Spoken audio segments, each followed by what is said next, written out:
നമസ്കാരം, നിളയൊരു വിശേഷങ്ങളിലേക്ക് സ്വാഗതം. വാദ്യമേളത്തിമിർപ്പിൽ ആവേശത്തിലാറാടി തൃത്താല ദേശോത്സവം വർണ്ണാഭമായ പരിപാടികളോടെ ആഘോഷിച്ചു. കേന്ദ്ര ജനകീയ ആഘോഷ കമ്മിറ്റിയുടെ നേതൃത്വത്തിൽ 22 ഉപ ആഘോഷ കമ്മിറ്റികളുടെ പങ്കാളിത്തത്തോടെയാണ് ഇത്തവണത്തെ ആഘോഷ പരിപാടികൾ നടന്നത്.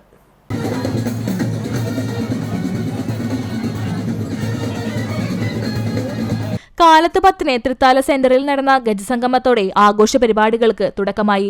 വിവിധ ആഘോഷ കമ്മിറ്റികൾ കൊണ്ടുവന്ന 30-ലധികം ആനകൾ ഗജസംഗമത്തിൽ അണിനിരന്നു. ബാൻഡ് മേളങ്ങളും വാദ്യമേളവും ഗജസംഗമത്തെ ആവേശത്തിലാഴ്ത്തി. വൈകിട്ട് 4-ന് മേഴത്തൂരിൽ നിന്നും ദേശോത്സവത്തിലെ പ്രധാന ആകർഷണമായ ഗജഘോഷയാത്ര ആരംഭിച്ചു. തൃത്താലയെ ചുറ്റിയെത്തിയ ഘോഷയാത്രയ്ക്ക് വിവിധ കലാരൂപങ്ങൾ, വാദ്യമേളങ്ങൾ, DJ സംഗീതം എന്നിവ അകമ്പടിയേകി. 100-ൽ പരം ബാൻഡ് വാദ്യക്കാരുടെ ബാൻഡ് മേളവും ഉണ്ടായി. രാത്രിയിൽ ബാൻഡ് വാദ്യ മത്സരം, വിവിധ കലാപരിപാടികൾ എന്നിവ നടന്നു. ഗജസംഗമവും ഘോഷയാത്രയും കാണാൻ ആയിരങ്ങളാണ് രാവിലെയും വൈകിട്ടുമായി തൃത്താലയിലേക്ക് ഒഴുകിയെത്തിയത്. വർണ്ണക്കാഴ്ചകളും ശബ്ദഘോഷങ്ങളും സംഗമിച്ച ഒരു പകലിരവ് വിട പറഞ്ഞതോടെ ഒരു വർഷത്തേക്കുള്ള മായാത്ത ഓർമ്മ കണ്ണിലും കാതിലും നിറച്ച് ഉത്സവപ്രേമികൾ തൃത്താലയോട് വിട പറഞ്ഞു. CCTV news, Thrithala.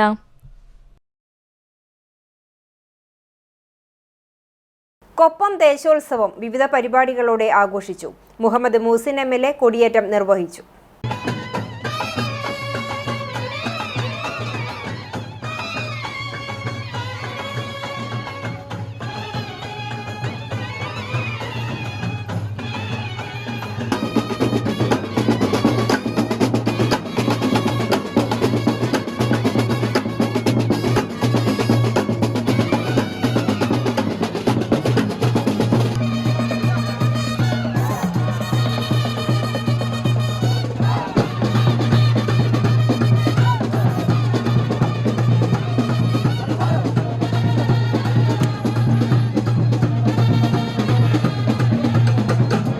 കൊപ്പം ദേശോത്സവം വർണ്ണാഭമായി.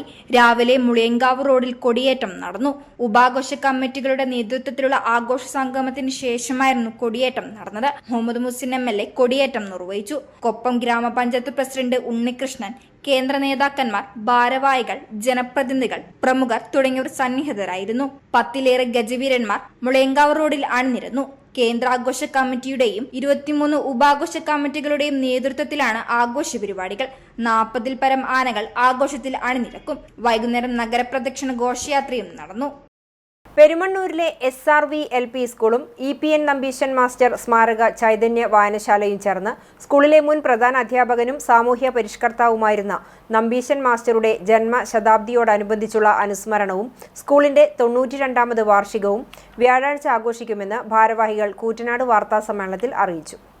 50കളിലും 60കളിലും 70കളിലും വരെ ഉള്ള ഒരു കാലഘട്ടത്തിൽ പ്രവർത്തിച്ചിരുന്ന, അന്നത്തെ സാമൂഹ്യ മാറ്റത്തിന് വേണ്ടി പ്രവർത്തിച്ചിരുന്ന വ്യക്തികളാണ് ഇവരൊക്കെ. അതിൻ്റെ ഫലമായിട്ടാണ് ഇന്ന് നമ്മൾ കാണുന്ന പലതരത്തിലുള്ള പുരോഗമനങ്ങൾ നമ്മുടെ ഈ പ്രദേശങ്ങളിലൊക്കെ ഉണ്ടായിട്ടുള്ളത്. അപ്പോൾ അങ്ങനെയുള്ളതായിട്ടുള്ള ഒരു വ്യക്തിയുടെ 100ാമത്തെ ജന്മവാർഷികമാണ് ഈ ഒരു വർഷം എന്നുള്ളത് കൊണ്ട് അദ്ദേഹത്തിൻ്റെ സ്മാരകമായിട്ട് കഴിഞ്ഞ 35 വർഷമായിട്ട് പ്രവർത്തിച്ചു കൊണ്ടിരിക്കുന്ന സ്ഥാപനമാണ് ഈ പെരുമണ്ണൂരിലെ EPN നമ്പീശൻ മാസ്റ്റർ സ്മാരക വായനശാല. ഇവിടെ അദ്ദേഹത്തിൻ്റെ കർമ്മസ്ഥലം, അദ്ദേഹം ജോലി ചെയ്തിരുന്നത് SRV സ്കൂളിലായിരുന്നു. അതുകൊണ്ട് തന്നെ ഇവിടെ വന്നു കഴിഞ്ഞപ്പോൾ ഇവിടെ ഒരു വായനശാല സ്ഥാപിക്കുകയും സാമൂഹ്യ വിദ്യാഭ്യാസത്തിൽ നേതൃത്വം കൊടുക്കുന്നതിന് വേണ്ടിയുള്ള പ്രവർത്തനങ്ങൾ നടത്തുകയും ചെയ്തു. അദ്ദേഹത്തിൻ്റെ 100ാമത്തെ വാർഷികമാണ് ഇത്. അപ്പോൾ അതിന് അനുസരിച്ച രീതിയിൽ ആഘോഷിക്കുക എന്നുള്ളതാണ് വായനശാലയുടെ ഒരു ദൗത്യം. Chalissery government higher secondary school മൈതാനത്ത് GCC ക്ലബ് ചാലിശ്ശേരിയും മഹാത്മാ ചാരിറ്റബിൾ ട്രസ്റ്റും സംയുക്തമായി നടത്തിവന്ന 2ാമത് അഖില Kerala sevens floodlight football tournament final മത്സരത്തിൽ ബോയ്സ് ഓൺ തവനൂർ ജേതാക്കളായി. വാശിയേറിയ മത്സരത്തിൽ പെനാൽറ്റി ഷൂട്ടൌട്ടിലൂടെയാണ് Thavanur team Pulikottil Kuriappan Kunjan memorial winners trophy കരസ്ഥമാക്കിയത്.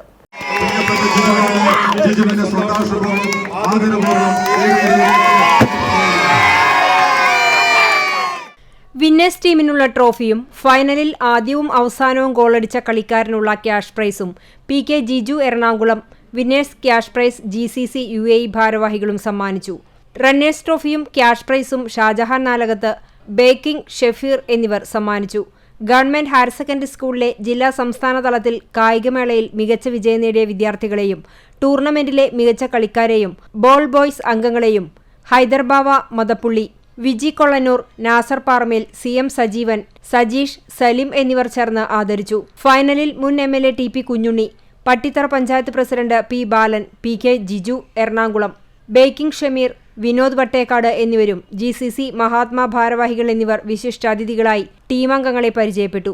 GCCയുടെ കുഞ്ഞ് ആരാധകൻ ആരവിന് വോളിബോൾ കോച്ച് നാസർ പാറമേൽ GCCയുടെ പേരെഴുതിയ വെള്ളി കൈചെയിൻ സമ്മാനിച്ചു. ടൂർണമെന്റിന് സംഘാടക സമിതി chairman Faisal master, convener Shajahan Nalakath, treasurer Jiju Jacob, കോർഡിനേറ്റർമാർ തുടങ്ങിയവർ നേതൃത്വം നൽകി. വിളയൂർ ഗ്രാമപഞ്ചായത്ത് സ്വരാജ് ട്രോഫി പുരസ്കാര നിറവിൽ. ജില്ലയിൽ 2ാം സ്ഥാനമാണ് വിളയൂർ ഗ്രാമപഞ്ചായത്തിന് ലഭിച്ചിരിക്കുന്നത്. ജില്ലയിൽ മികച്ച പഞ്ചായത്തിനുള്ള 2ാം സ്ഥാനമാണ് വിളയൂർ കരസ്ഥമാക്കിയത്. 2.5 പതിറ്റാണ്ടിന് ശേഷമാണ് സ്വരാജ് ട്രോഫി പുരസ്കാരം വീണ്ടും വിളയൂരിനെ തേടിയെത്തിയത്. മാലിന്യമുക്ത പ്രവർത്തനങ്ങൾക്കായി പഞ്ചായത്തിൽ വിപുലമായ പ്രവർത്തനങ്ങളാണ് നടപ്പാക്കിയത്. എല്ലാ വാർഡുകളിലും മഹാശുചിത്വ സഭകൾ ഒരുക്കി.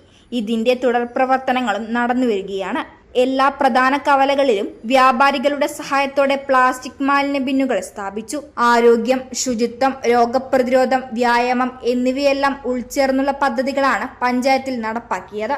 വിളകളുടെ ഊരായി അറിയപ്പെടുന്ന വിളയൂരിൽ കൃഷിയിൽ മാത്രമല്ല മറ്റ് മേഖലകളിലും വിജയകരമായ പദ്ധതികൾ നടപ്പാക്കാൻ കഴിഞ്ഞതിന്റെ തെളിവാണ് ഈ അംഗീകാരമെന്ന് പഞ്ചായത്ത് പ്രസിഡന്റ് MK ബേബി ഗിരിജ പറഞ്ഞു. തരിശായി കിടന്നിരുന്ന 6 ഹെക്ടർ ഭൂമിയിൽ കൃഷി ഇറക്കി. പഴം, പച്ചക്കറികൾ, മറ്റ് ശീതകാല വിളകളും വിജയകരമായി നടപ്പാക്കാനായി. ക്ഷീരഗ്രാമം, കേരഗ്രാമം പദ്ധതികൾക്കും വിളയൂരിനെ തിരഞ്ഞെടുത്തു. പുരയിട കൃഷിയിലും നെല്ലുൽപാദനത്തിലും വർധനവുണ്ടായി. തൊഴിലുറപ്പ്, മൃഗസംരക്ഷണം, കൃഷി എന്നീ വകുപ്പുകളുടെ സഹകരണത്തോടെയുള്ള നീർത്തട സംരക്ഷണ പദ്ധതികളും പഞ്ചായത്തിൽ നടപ്പാക്കുന്നുണ്ട്. 100% ഫണ്ടും ഫലപ്രദമായി വിനിയോഗിക്കാൻ സാധിച്ചു. നികുതി പിരിവിലും 100% കൈവരിച്ചു. 10 വർഷത്തോളമായി ഈ നേട്ടം കൈവരിച്ചു വരുന്നു.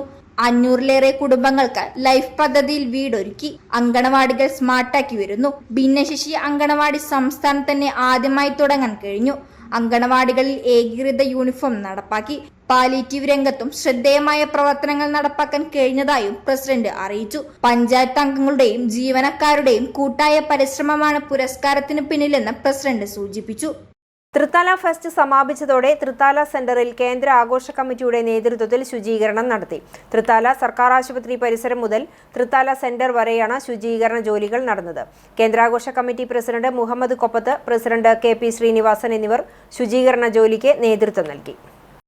വാവന്നൂർ ശ്രീപതി എഞ്ചിനീയറിംഗ് കോളേജിൽ ഹോസ്റ്റലും കളിസ്ഥലവും നിർമ്മിക്കുന്നതിനു വേണ്ടി നടക്കുന്ന മണ്ണെടുപ്പ് മൂലം പരിസരവാസികൾക്കോ നാട്ടുകാർക്കോ യാതൊരു സുരക്ഷാ ഭീഷണിയും ഉണ്ടാകില്ലെന്ന് ഉറപ്പുള്ളതുകൊണ്ടാണ് ബന്ധപ്പെട്ട വകുപ്പുകൾ അനുമതി നൽകിയതെന്നും സമീപവാസികളുടെ ആശങ്ക മൂലം മണ്ണെടുപ്പ് നിർത്തിവെച്ചിരിക്കുകയാണെന്നും ശ്രീപതി കോളേജ് അധികൃതർ വാർത്താസമ്മേളനത്തിൽ അറിയിച്ചു. 2009-ലാണ് ശ്രീപതി കോളേജ് പ്രവർത്തനം തുടങ്ങിയത്. 850ഓളം വിദ്യാർത്ഥികളും 150ഓളം അധ്യാപക അനധ്യാപക ജീവനക്കാരുമുള്ള എഞ്ചിനീയറിംഗ് കോളേജിൽ ഹോസ്റ്റലും കളിസ്ഥലവും ഉണ്ടാവുക എന്നത് ചിരകാല സ്വപ്നമാണ്. ഇപ്പോൾ പുറത്ത് വാടക കെട്ടിടങ്ങളിലാണ് വിദ്യാർത്ഥികൾ താമസിക്കുന്നത്.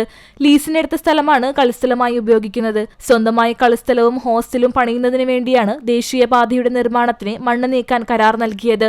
3 ദിവസം മണ്ണ് നീക്കിയപ്പോഴാണ് പരിസരവാസികൾ എതിർപ്പുമായി രംഗത്ത് വന്നത്. നാട്ടുകാരുടെ അഭ്യർത്ഥന പ്രകാരം മണ്ണെടുപ്പ് നിർത്തിവെക്കുകയായിരുന്നു. പരിസരവാസികളുടെ ആശങ്കകൾ പരിഹരിക്കുന്നതിന് വേണ്ടി 18-ന് ചൊവ്വാഴ്ച തഹസിൽദാറും മൈനിംഗ് ജിയോളജി ഉദ്യോഗസ്ഥരും സ്ഥലം സന്ദർശിക്കും. തുടർന്ന് പട്ടാമ്പി താലൂക്ക് ഓഫീസിൽ ബന്ധപ്പെട്ട അധികാരികളും ജനപ്രതിനിധികളും ഉൾപ്പെട്ട യോഗം ചേരുന്നുണ്ടെന്നും യോഗ തീരുമാനപ്രകാരം മാത്രമേ ഇനി വികസന പ്രവൃത്തിയുമായി മുന്നോട്ട് പോവുകയുള്ളൂ എന്നും അധികൃതർ വ്യക്തമാക്കി. ഒരു ഫുട്ബോൾ ഗ്രൗണ്ട് ആണെങ്കിലും ക്രിക്കറ്റ് ഗ്രൗണ്ട് ആണെങ്കിലും നമുക്ക് ചെയ്യാൻ പറ്റുള്ളൂ. ഈ 2 ഏക്കർ സ്ഥലം നമുക്ക് നിരപ്പായി കിട്ടണമെങ്കിൽ അവിടെ നിന്നുള്ള മണ്ണ് പുറത്ത് പോയേ പറ്റുള്ളൂ. അപ്പോൾ ഇങ്ങനെയുള്ള കാര്യങ്ങൾ അതോടൊപ്പം ആ സമയത്താണ് ഈ നാഷണൽ ഹൈവേ ആയിട്ട് ബന്ധപ്പെട്ടിട്ടുള്ള റോഡ് ഹൈവേ വികസനത്തിൻ്റെ ഭാഗമായിട്ട് ചില കോൺട്രാക്ടർമാരെ ഞങ്ങൾ സമീപിക്കുകയുണ്ടായി. മാനേജ്മെൻറ്റുമായിട്ട് അവർ ചർച്ച നടത്തി. അപ്പോൾ മണ്ണ് അവർ കൊണ്ടുപോയിക്കോളാം, നിരപ്പാക്കി മണ്ണ് അവർ കൊണ്ടുപോയിക്കോളാം എന്നുള്ള ഒരു രീതിയിൽ അങ്ങനെ ഒരു കരാർ ഒപ്പിടുകയുണ്ടായി. തുടക്കത്തിൽ ഒരു 6 മാസം മുമ്പ് നടന്ന കാര്യമാണ്. അപ്പോൾ അതിൻ്റെ അടിസ്ഥാനത്തിൽ ഈ കോൺട്രാക്ടറുകാർ ഗവൺമെൻറ്റിന് അപ്ലൈ ചെയ്തു. കോളേജിൻ്റെ സമ്മതപത്രം ഞങ്ങൾ കൊടുത്തിട്ടുണ്ട്. അതിൻ്റെ പേരിൽ അവർ മൈനിങ് ആൻഡ് ജിയോളജി വകുപ്പിൻ്റെ സമ്മതപ്രകാരമാണ് മണ്ണെടുപ്പ് നടക്കുന്നത്. കോളേജ് അധികാരികളും മൈനിങ് ആൻഡ് ജിയോളജി അല്ലെങ്കിൽ തഹസിൽദാർ ഇവരുള്ള ഗവൺമെന്റ് പ്രതിനിധികളും അടങ്ങുന്ന ഒരു ചർച്ചയാണ് ഇവിടെ വെച്ചിട്ടുള്ളത്. അപ്പോൾ ആ ചർച്ചയുടെ തീരുമാനത്തിനനുസരിച്ചാണ് ഞങ്ങൾ മണ്ണെടുപ്പ് തുടർന്നുകൊണ്ട് പോകണോ വേണ്ടിയോ എന്നുള്ളത്. ഇതിന് ഞങ്ങളെ സംബന്ധിച്ചിടത്തോളം യെസ് എന്നോ നോ എന്നുള്ള ഒരു വാശിയോ അങ്ങനെയുള്ള ഒരു ബുദ്ധിമുട്ട് ഞങ്ങളുടെ ഭാഗത്തുനിന്നില്ല. Principal doctor SP Subramanian, civil വകുപ്പ് മേധാവി doctor TS Rahul, chief account officer CK Sasikumar എന്നിവർ വാർത്താ സമ്മേളനത്തിൽ പങ്കെടുത്തു. CCTV news.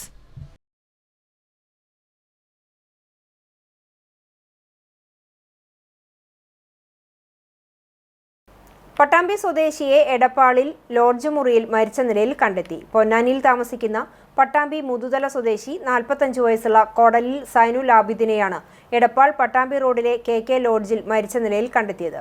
ഞായറാഴ്ച രാത്രി 9 മണിയോടെയാണ് സംഭവം. ജനുവരി 25-ന് ലോഡ്ജിൽ മുറിയെടുത്ത സൈനുൽ ആബിദ് റൂം തുറക്കാത്തതിനെ തുടർന്ന് പോലീസ് എത്തി റൂം തുറന്നപ്പോഴാണ് ഇയാളെ മരിച്ച നിലയിൽ കണ്ടെത്തിയത്. ജില്ലയിലെ ഉയർന്ന പോലീസ് ഉദ്യോഗസ്ഥർക്കെതിരെ പീഡന പരാതി നൽകി ഏറെ വിവാദമുണ്ടാക്കിയ പൊന്നാനി സ്വദേശിയായ യുവതിയുടെ ഭർത്താവാണ് മരിച്ച സൈനുൽ ആബിദ് എന്നാണ് വിവരം. എടപ്പാൾ ആശുപത്രിയിലെ മോർച്ചറിയിലേക്ക് മാറ്റിയ മൃതദേഹം ചങ്ങരംകുളം പോലീസ് ഇൻക്വസ്റ്റ് നടത്തി പോസ്റ്റ്മോർട്ടത്തിന് ശേഷം ബന്ധുക്കൾക്ക് വിട്ടു നൽകും. പട്ടാമ്പി നെടുങ്ങനാട് മുത്തശ്ശിയാർക്കാവിൽ ഫെബ്രുവരി 3 മുതൽ മാർച്ച് 2 വരെ നവീകരണ കലശം നടത്തും. 30 വർഷത്തിന് ശേഷമാണ് ക്ഷേത്രത്തിൽ നവീകരണ കലശം നടത്തുന്നതെന്ന് ഭാരവാഹികൾ പട്ടാമ്പിയിൽ വാർത്താ സമ്മേളനത്തിൽ അറിയിച്ചു. വള്ളുവനാട്ടിലെ പ്രമുഖ ദേവീക്ഷേത്രമായ നെടുങ്ങനാട് മുത്തശ്ശിയാർക്കാവിൽ നവീകരണ കലശം ഫെബ്രുവരി 23 മുതൽ മാർച്ച് 2 വരെയാണ് നടത്തുന്നത്. ക്ഷേത്രം തന്ത്രി അഴകത്തെ പരമേശ്വരൻ നമ്പൂതിരിപ്പാടിന്റെ മുഖ്യ കാർമ്മികത്വത്തിലാണ് നവീകരണ കലശം നടത്തുന്നതെന്ന് ക്ഷേത്ര ഭാരവാഹികൾ പട്ടാമ്പിയിൽ വിളിച്ചു ചേർത്ത വാർത്താ സമ്മേളനത്തിൽ അറിയിച്ചു. 30 വർഷത്തിന് ശേഷമാണ് ക്ഷേത്രം നവീകരണ കലശത്തിന് ഒരുങ്ങുന്നത്. 23-ന് രാവിലെ ഭക്തിപ്രകാശനത്തോടെ പരിപാടികൾക്ക് തുടക്കം കുറിക്കും. അഡ്വക്കേറ്റ് ശങ്കുട്ടി ദാസ് ഭക്തിപ്രഭാഷണം നടത്തും. വൈകിട്ട് മഹാസുദർശന ഹോമം, 6 മണിക്ക് സാംസ്കാരിക സദസ്സ് എന്നിവ നടക്കും. സാംസ്കാരിക സദസ്സ് സ്വാമി സ്വരൂപാനന്ദ സരസ്വതി ഭദ്രദീപം തെളിയിച്ച് ഉദ്ഘാടനം ചെയ്യും. ക്ഷേത്രം തന്ത്രി അഴകത്തെ പരമേശ്വരൻ നമ്പൂതിരിപ്പാട് അനുഗ്രഹ പ്രഭാഷണം നടത്തും. തുടർന്നുള്ള ദിവസങ്ങളിൽ നവീകരണ കലശത്തിന്റെ ഭാഗമായുള്ള വിശേഷ പൂജകൾക്ക് പുറമെ വിവിധ കലാപരിപാടികളും നടക്കുന്നുണ്ട്. അഷ്ടപതി, പാടകം, സംസ്കൃത നാടകം, ചാക്യാർകൂത്ത്, ഭക്തിഗാന സന്ധ്യ, ഓട്ടംതുള്ളൽ, ഭക്തിഗാനമേള, കഥകളി, നൃത്തനൃത്യങ്ങൾ തുടങ്ങിയ കലാപരിപാടികളാണ് നവീകരണ കലശത്തിന്റെ ഭാഗമായി നടത്തുന്നത്. എല്ലാ ദിവസവും അന്നദാനവും ഒരുക്കിയിട്ടുണ്ടെന്നും ഭാരവാഹികൾ പറഞ്ഞു.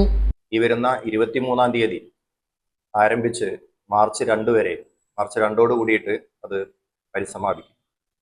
ഇപ്പോൾ 994-ലാണ് മുത്തശ്ശിയാർക്കാവിലെ ഒരു കലശം ഇതിനു മുമ്പ് നടന്നത്.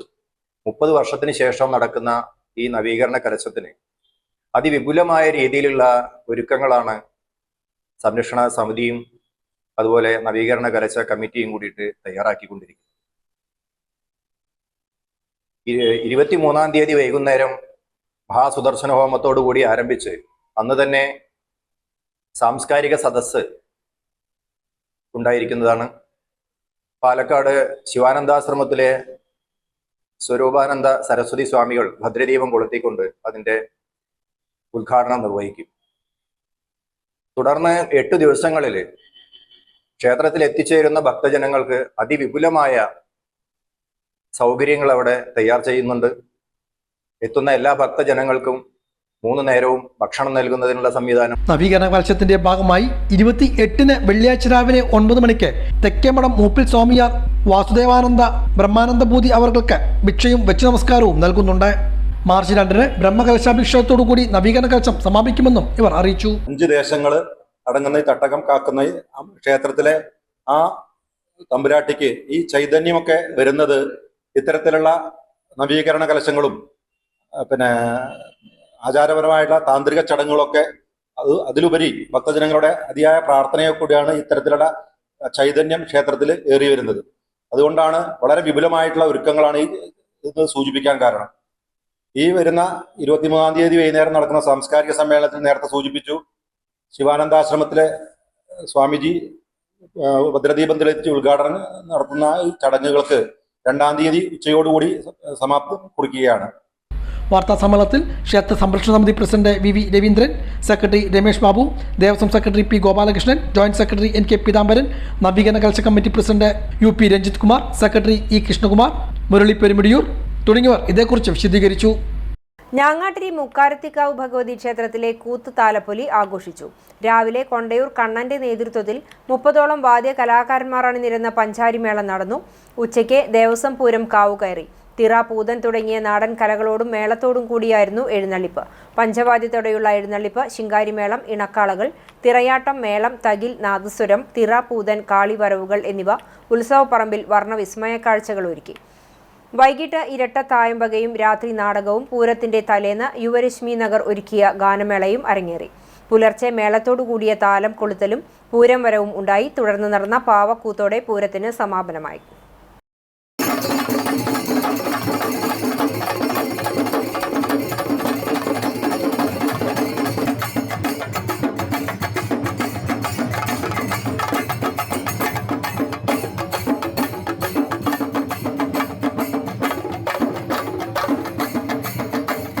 ഇതോടെ നിലവര വിശേഷങ്ങൾ സമാപിക്കുന്നു. നമസ്കാരം.